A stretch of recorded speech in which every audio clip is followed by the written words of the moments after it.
Welcome back to the garage. My name is Zane, and today's video is very special because if you look behind me, this is the last time that you'll see the yellow Ford somewhat put together. This will be the final teardown before we start building up Project Atlas. I was out here about 3 weeks ago and I filmed getting the engine running in this truck for one last time. So we'll go there, take a look at that footage, and then I'll meet you right back here to do the final teardown. Alright, the very first thing that I need to do on this is go ahead and check the oil. It's not exactly sitting level, it's on a little bit of a hill, and it's on this trailer crooked.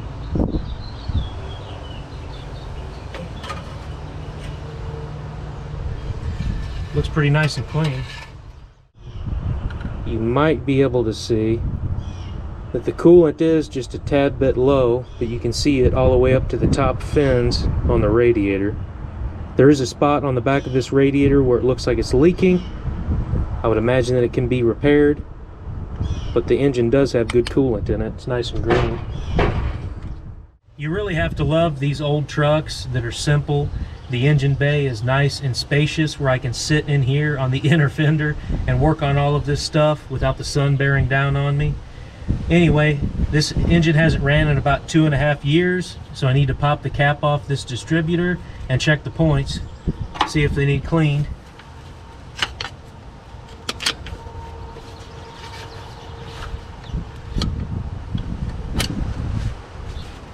Now I know for a fact that the camera will never focus enough to see these points. And they do look a little bit corroded. So I'm going to get some sandpaper. I'll clean these up, and that's one less thing we have to worry about with trying to start this old truck. Get this off here and shine it up real quick. And try to keep that curve to it. Definitely don't want to sand that down flat.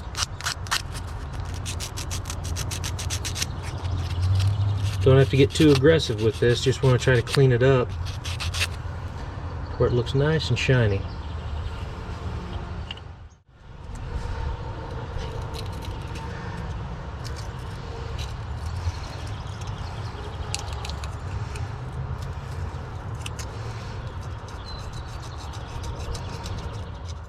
All of these are shined up. It's probably hard to see, but it's time to put the cap back on. Then we'll move on to the next step. When I done the willet start, I disconnected the factory fuel tank to the truck, ran this piece of fuel line to the mechanical pump, and had a lawnmower gas tank up here, but I've since, as you can see, used that for another project, so I need to hunt down a temporary fuel tank, put some fuel in it, throw a battery in this truck, and hopefully it'll start up and run.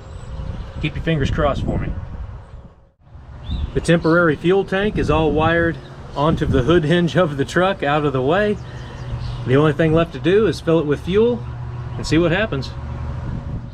Forgive the mess, there's quite a few videos being recorded together at the same time. I don't know if you've seen the video on this engine yet, but the next thing to do is to fill that temporary tank up with some fuel. So let me just take my fuel jug here that's completely empty and fill that tank up. It ain't got no gas in it. I would really love to find the person that's been breaking into this garage and stealing all of my fuel. If you've seen this person, let me know.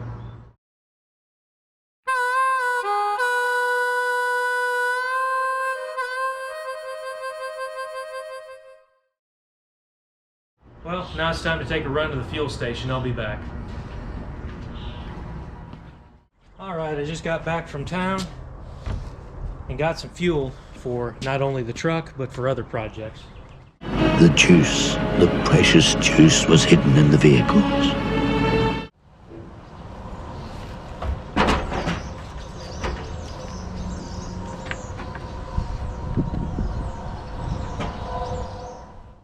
Alright, so the coolant is filled all the way up to the top of the radiator.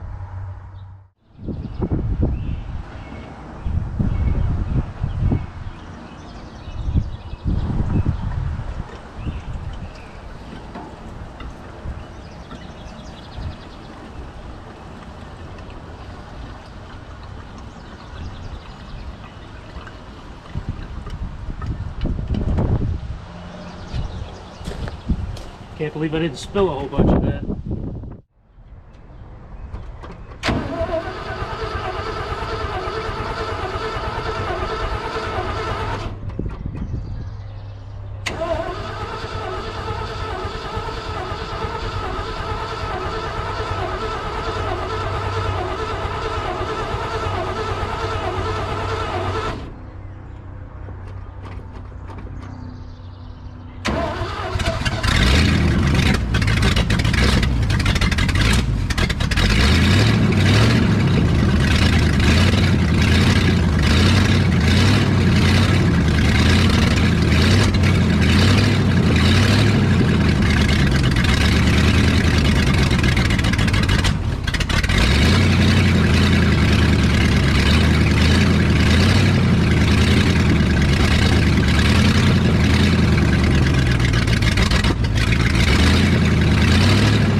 As to be expected, the carburetor is leaking some fuel.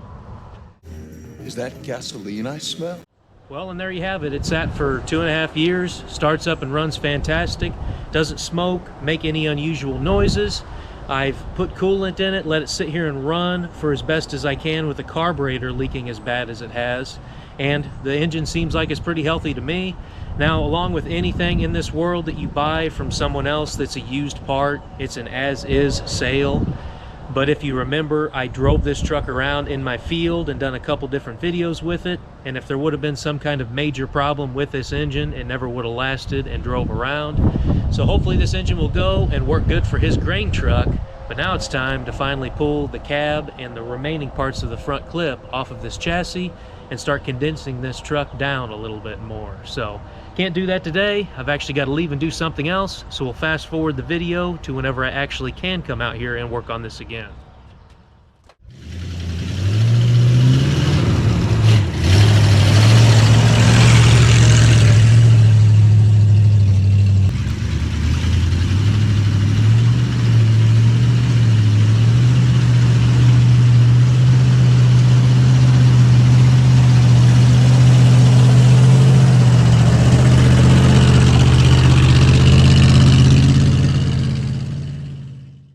The wind seems like it's picking up, so sorry about the audio. But I guess the first thing I'll do is get in here, drain this radiator out, and get all that coolant out of the way so we don't have to worry about it. I haven't even been working on the truck 10 minutes yet, and it's throwing me for a loop because I don't see a drain in this bottom of the radiator, so maybe the core support is hiding it. So I think I'm going to take the core support and the inner fenders off of this truck, and then we'll try to drain the coolant out of this radiator. So I'll get in here, remove a few bolts, maybe unhook some of this wiring, and we'll get that stuff out of the way. Before I take this stuff out of here, let's take a look at the negative cable that ran to the battery.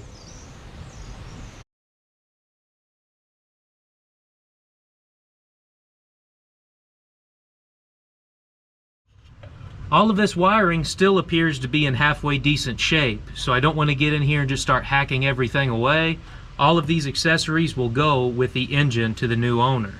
Just because these parts won't work for my project, don't mean that they won't help somebody else get their truck back on the road. So we'll get in here, try to be delicate, and remove all of this stuff.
Try not to drop any of these.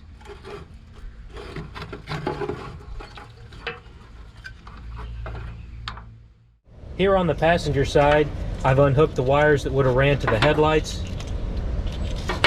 The harness splits right here. This part will stay with the engine. This other side of the connector from here forward goes into the firewall, so that will stay with the cab of the truck. That way we don't have to cut anything. This orange looking wire also runs with that other harness through the firewall, so I want to unhook it here at the starter solenoid. And what better time to use a very nice old school tool to do that. This is a late 30s, early 40s proto Los Angeles crescent wrench, adjustable wrench.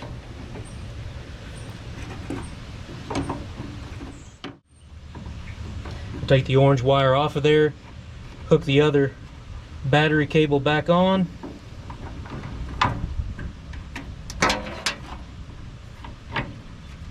I can lay this all over on top of the engine, get it out of the way, and we'll move over to the driver's side. The driver's side looks quite a bit more simple. The wiring here unplugs as well. All of this stays with the cab that went to the headlights. All of this stays with the cab itself. I have to unhook one, well, maybe not even unhook that one down there. That one's already broke off. It looks like this wiring on the driver's side is pretty much done. Time to climb in the engine bay. Looks like there's one more factory plug up here on the firewall next to the brake master cylinder.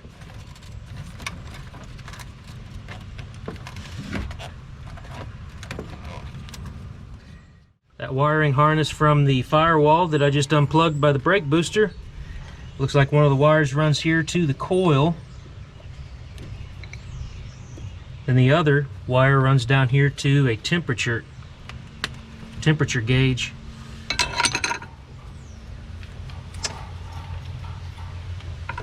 Runs down there for the temperature gauge, I should say.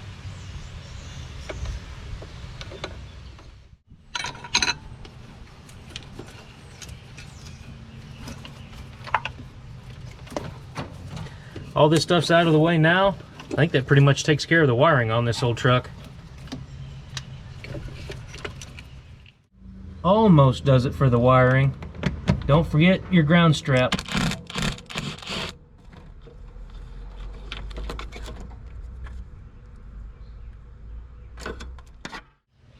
I'll get in here now and remove this choke cable and get it out of the way.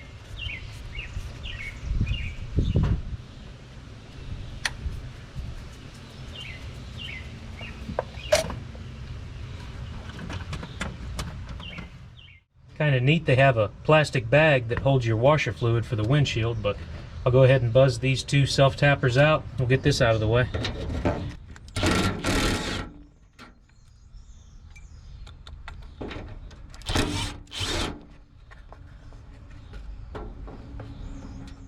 I actually had quite a few comments when I had the video of getting this truck running that these are almost impossible to find where they're not ripped or ruined. Well, this one is ripped up here at the top just a little bit. There's also, unfortunately, a pretty good sized pinhole here at the bottom. I mean, I'm sure a fella could actually fix that if you were desperate enough for one of these, but it's still neat to see where you can read that logo so nice after all those years. Alright, so a lot of the times these brake lines are rusted, and if you even get them loose at the master cylinder, it's just going to twist and take part of the steel line with it. It's not worth me messing with, so I'm just going to cut all of this and get it out of the way. And also with the vacuum hoses that run down here for the brake booster, I'm going to go ahead and cut them as well. You have some clamps here that you could easily loosen up, but if I take the clamp and the hose completely off, I'll just have the outlet out here in the open. So I'm going to cut it a little bit farther back. That way I can shove a rag into this inlet and prevent a mud dauber from making a nest in there. So wishful thinking anyhow.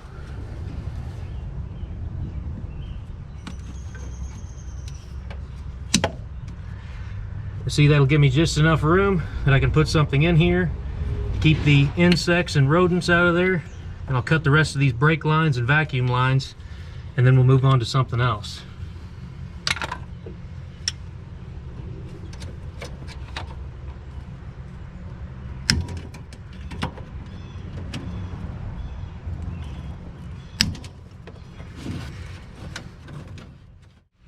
It's a good idea too to get in here and try to tie some of this wiring up out of the way, so whenever I go to pull the cab off of here, I don't have to worry about something like this falling down, getting stuck in the engine, and then I'll have to hop off of the forklift and try to get over here and remove it without destroying a wiring harness of some kind.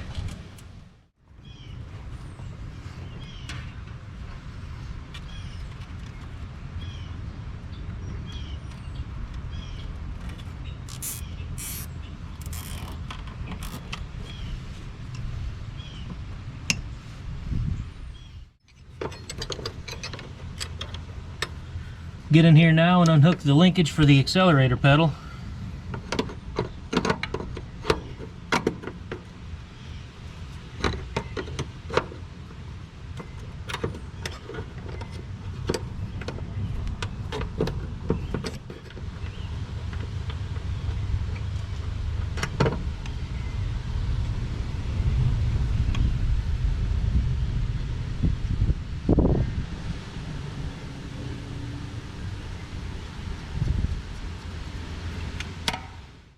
We're getting closer.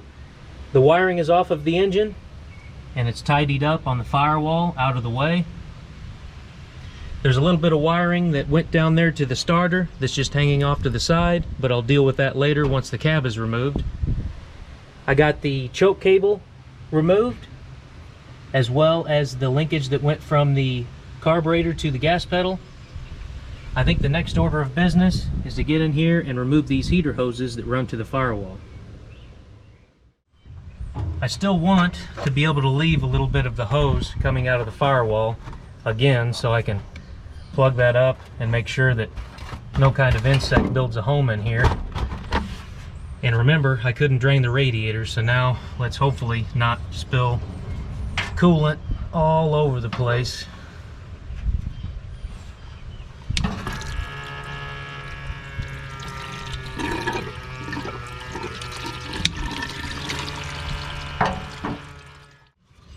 I'll go ahead and plug these off, then I can plug off the ones on the firewall, and that's one less thing to worry about.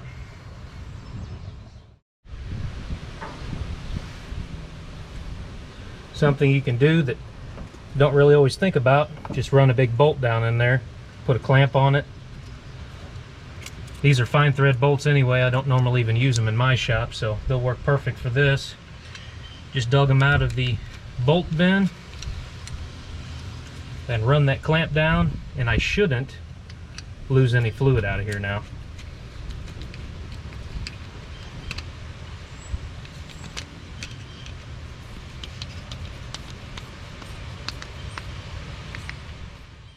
I cut that one at an angle pretty good, so I'll get in here and make it flush, so that bolt head will fit pretty snug in the end of the hose. Much better.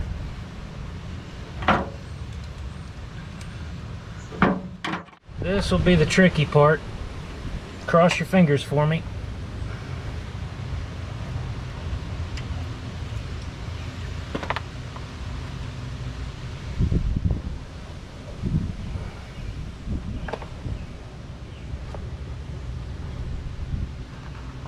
Oh, come on now.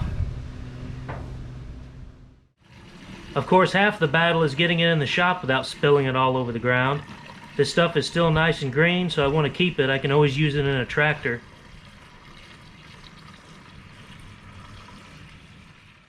The heater hoses are taken care of, the wiring's out of the way, the linkage is removed.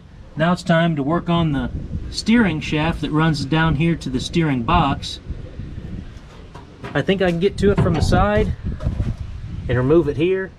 Then I also have to deal with that cotter pin that holds the linkage for the clutch rod that goes up there to the clutch and the floorboard. So I'm not sure if I can get this on camera or not. I'll try to, but we got to get that stuff out of the way.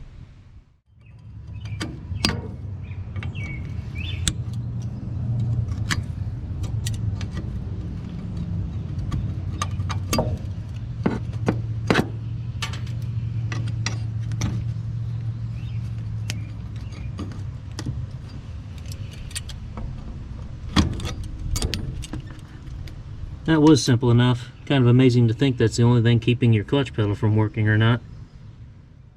And And for the third trip up to the garage, it's a 7/16, but it's a 12-sided 7/16. That's why nothing would fit.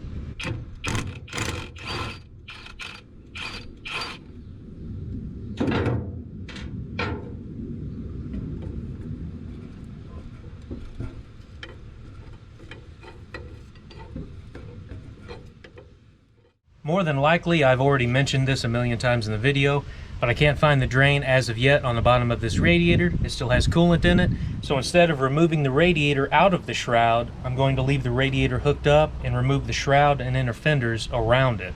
Then I can lift the radiator up and see if I can drain it, or if I'll just pop off that bottom radiator hose. But anyways, I'll get the impact, buzz these fasteners out, and we'll get this whole front end slid off here.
Boy, if I would have timed that just right, it would have fell all apart like the car in the Blues Brothers movie.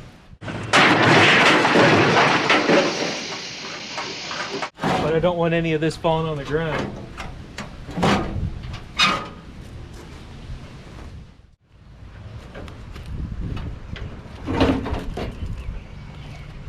It's actually a good thing them bolts were in there, kept it from falling off forwards.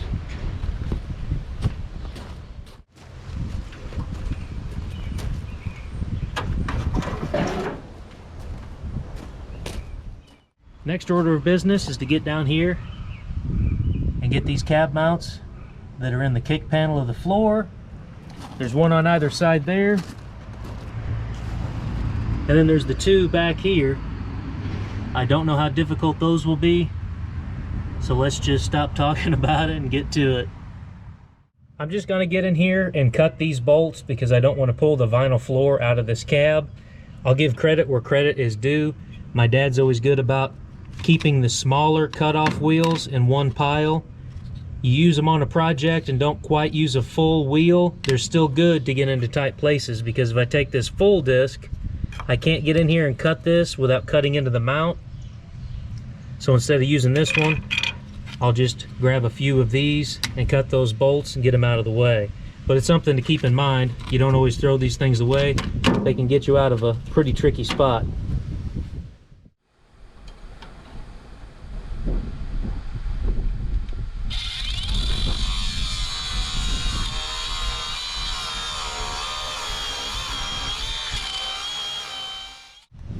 Easier said than done sometimes, but both of the bolt heads are cut off.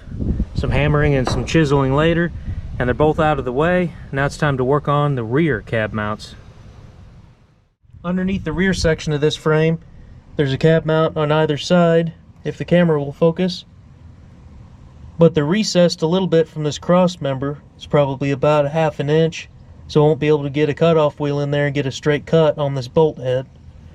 So I think I'll get in here on top of the frame and I'll cut right along here with a Sawzall and try to cut that bolt in half.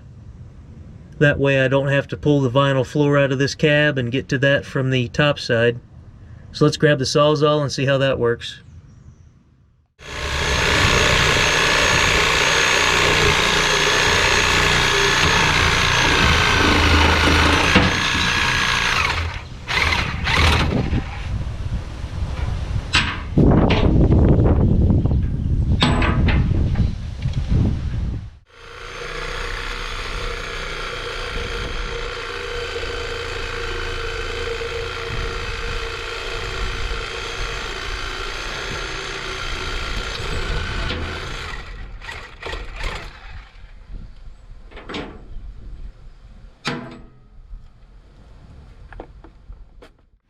Now, working on projects, of course, it doesn't matter to me what kind of hand tools you use, Craftsman, Snap-on, stuff from Walmart. There's a lot of tool manufacturers that make some great stuff. I mean, believe it or not, this isn't actually an HPDG brand Sawzall. You might be able to tell from the colors what this is. But let me tell you, Lennox, and I'm not sponsored by them in any way, shape, or form, makes the absolute best Sawzall blades on the market. I've tried everything. I've tried the cheap ones. I've tried the Diablo Sawzall blades. They don't stand a chance when it comes to Lennox. Now again, I'm not sponsored by them. If I was, that would be cool, but they make the best Sawzall blades. I cut both of those bolts through the rubber in less than 5 minutes. So if you see these at your local hardware store, buy them up and you'll never switch back. Both of those bolts for the rear cab mounts are cut and laying on the trailer. I've got these nice washers I can use on something else. But I think about the only thing else that I have to do is remove the shifter rod, or maybe just the knob itself. Also the knobs off of the four-wheel drive shifters, and I think that I'll be able to get the forklift and lift this cab off of here. I unhooked the steering shaft earlier from the steering box, but the rag joint and coupler is sitting so close that I just know if I go to lift this up, that's going to fall back down on there, and then I'm going to have to get off the forklift and try to rearrange this stuff. So I want to try to move it manually with the rock bar and put a piece of wood in between the frame and floor to keep that away just enough that when I start the heavy machinery, I can stay on it and I don't have to jump around and run back and forth. At least that's the plan anyhow.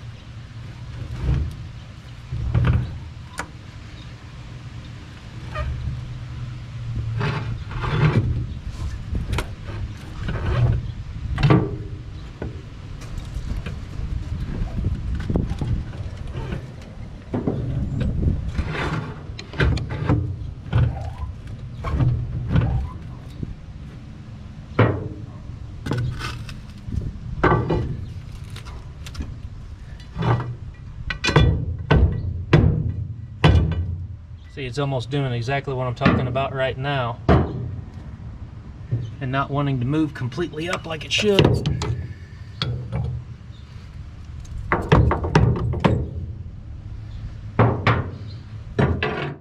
I lifted the driver's side of the cab and shoved this 2x4 in between the floor and the frame, but I think that might be just enough of a bind to where it's leaning towards the passenger side and making it to where I can't get this coupler off here. So I got the camera set up. I'm going to move to the other side and put a piece of wood over there as well.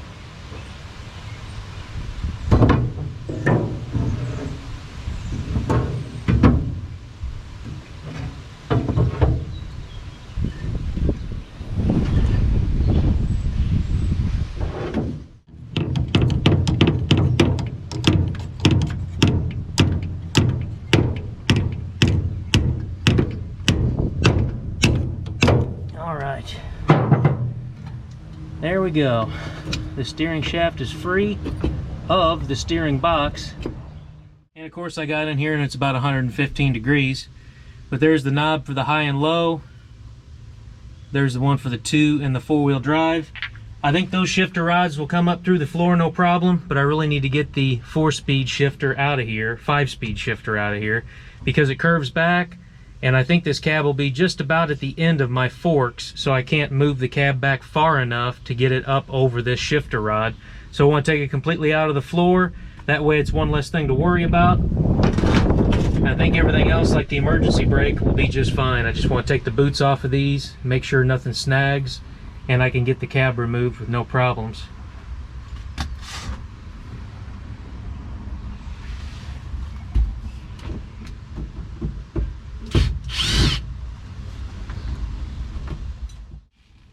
Well, that was a pretty good amount of stupidity from my part. I thought this was one of those shifter rods that you can push down and twist to pop out of here. But I guess that's a 4-speed, and since this is a 5-speed, you have to take the shifter tower off the top of the transmission. Now, to get to the shifter tower bolts, you think you could go through the floor, but no, you can't. I tried all the wobble extensions I got. I couldn't get a good grip with a socket, so I went underneath with a wrench and got them removed. Just goes to show you sometimes it helps out, because if I wouldn't have put those chunks of 2x4 in the frame, I wouldn't have even had enough room to have got in there with the wrench to begin with. But now, hopefully, this will come out through the floorboard here, and it doesn't look like it's going to, does it? Well, maybe. Here we go. So I'll set that off to the side. Once the cab's removed, I'll put that back together. For right now, let's take a rag and put it in the top of the transmission so nothing falls down in there. Shifter rod is removed. This one here I had to unhook still. It was hooked to a piece of linkage that runs up towards the front of the truck to a bracket. But that one won't hit on anything. The cab mounts are all taken care of. Now it's time to start the big forklift and try to lift this cab off of this section of frame. I'm very fortunate to have the equipment that I do on the channel here. I really need to break down and eventually do a video on the forklift that's behind me. It's a Clark 150 yard lift. It'll pick up 14 or 15,000 pounds. I was originally going to use the backhoe to pull the cab off of this truck. I was going to slide the bucket forks on the front and lift it off of here. But as you can see, the bucket's all the way up in the air. It developed a power steering leak, so I got to use this forklift. It's not really tuned right. It starts up and runs, but when I try to climb a hill with it, it'll cut out real bad. I think I put a fuel pump on it that's trying to give the carburetor too much fuel. It should work for this flat level ground that I got this stuff sitting on. The only problem is you can see the forks right here. I'm very fortunate that they're 8 feet long, but they're also 3 inches thick. They weigh a couple 100 pounds, and you have to manually move them in or out. So I think I'm gonna have to actually take the skid steer and hook a chain to this fork and pull it over to the side, because I can't move that by hand. So enough with my complaining, let's get to it.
as you can imagine, I had to mess with these quite a bit to get them just right.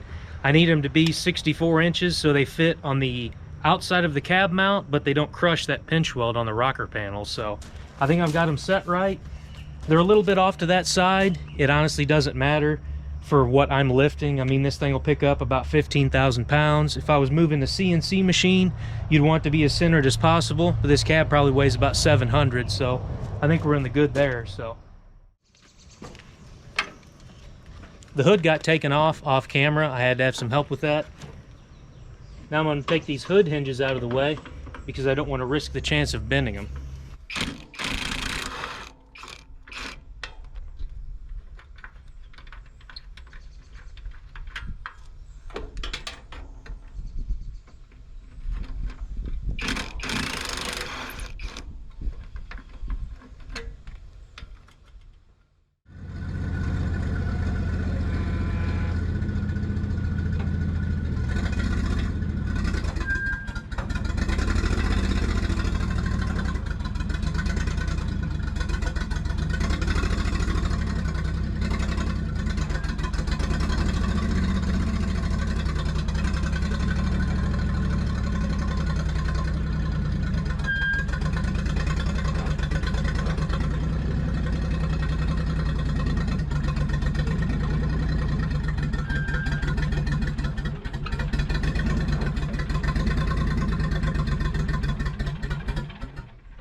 Well, I could come forward just a little bit if I need to, but the forks came in here, just like I was saying, in between this pinch weld and the cab mount.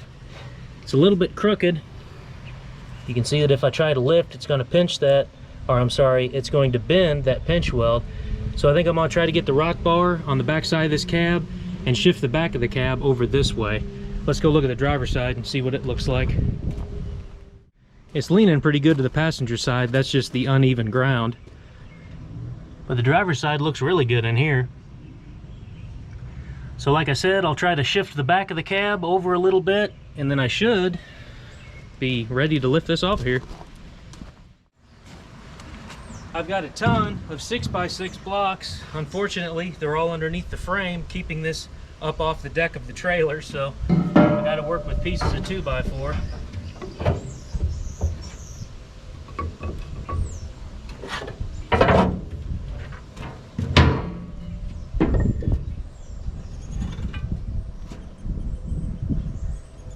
Now, how does a fella pry that over?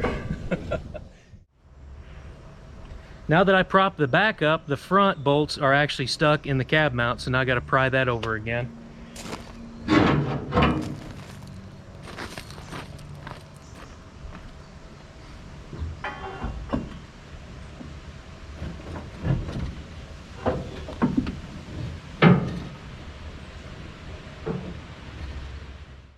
I got that taken care of, and it looks like both sides are just barely gonna clear that pinch weld for the rockers.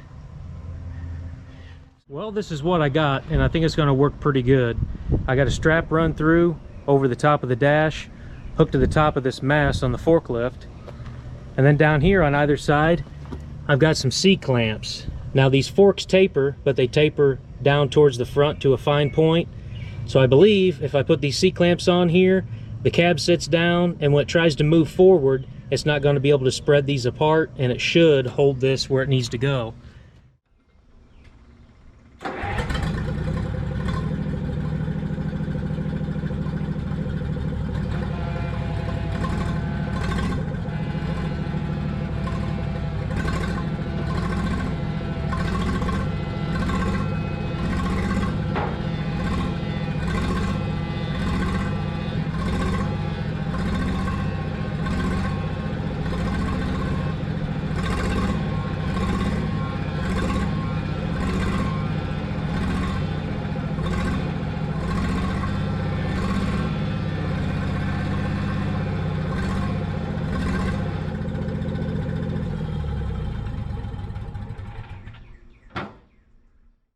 Well, you tell me. Looks like it worked pretty good if I do say so myself.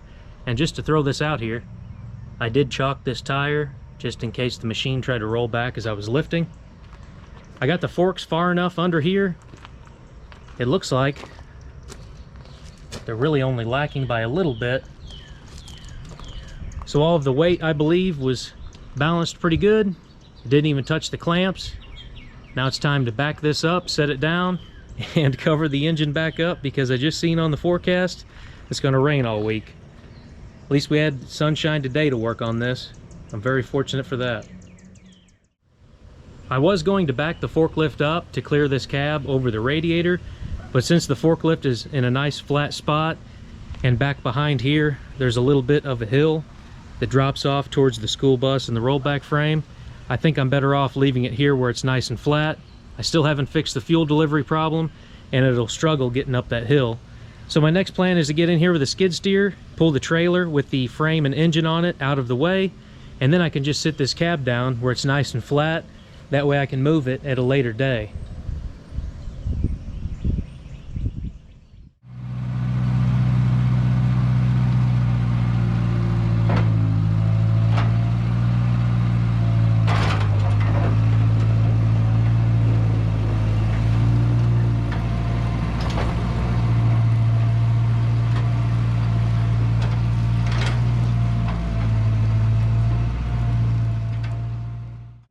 I picked up all the tools. This is the perfect opportunity to put your money where your mouth is. What I mean by that is I put the shifter rod back in there. I also put the boot on there, and I'm going to cover up the carburetor. I've got a piece of plastic to go over that, and I'll throw a piece of plastic over the transmission as well, because it's going to rain all week and I don't want any problems to arise from water getting on any of this stuff. Remember, the fellow that's been interested in this engine has been patiently waiting for about 3 years, so the last thing I want to do is call him and tell him that it's full of water. You might be able to tell the reason why this video is going to be cut short. Who would have ever guessed it's raining again here in Missouri? The last 4 weeks it's rained almost every single day. We've actually experienced quite a bit of flooding here in Missouri. And there's just pretty much nothing that I can do on this project right now. I was hoping to remove the engine, transmission, spring hangers, all the other accessories from that frame section that's sitting behind the camera. But that's just not going to happen right now. It's supposed to rain even worse tomorrow, all the way through the weekend. And YouTube really doesn't care about people like me who can't upload every single week. But for the past month, I've been trying to put videos out, trying to help my stats here on this platform. And like I said, YouTube just really doesn't care about people like me, and if I don't post something this weekend for you all to watch, my stats are going to go right down straight into the toilet. So this video is basically going to be cut short. This is video number 9. How about let's come back here, remove the engine and transmission and the spring hangers in the next video, and I guess we'll make that video number 9.5, and then that should be the final teardown on Project Atlas. In the meantime, since I can't work on anything, how about you check out my buddy Tyler over at tcfinds. He's a great guy, a friend of the channel. He buys a lot of old pickups. I think I have way too many projects, but I think the last time he counted, he has 105 pickup trucks. So if you like what I do, you'll definitely like his channel. I'll leave it linked in the video description below. As always, doesn't matter if you're working on your project in a garage or outside in your driveway. What matters, actually, you know what? Since it's raining really bad and I can't make any progress, maybe it does matter that you're working on your project in your driveway. Anyways, my name is Zane, and I appreciate you taking the time out of your day to watch this video, and I hope to catch you next time.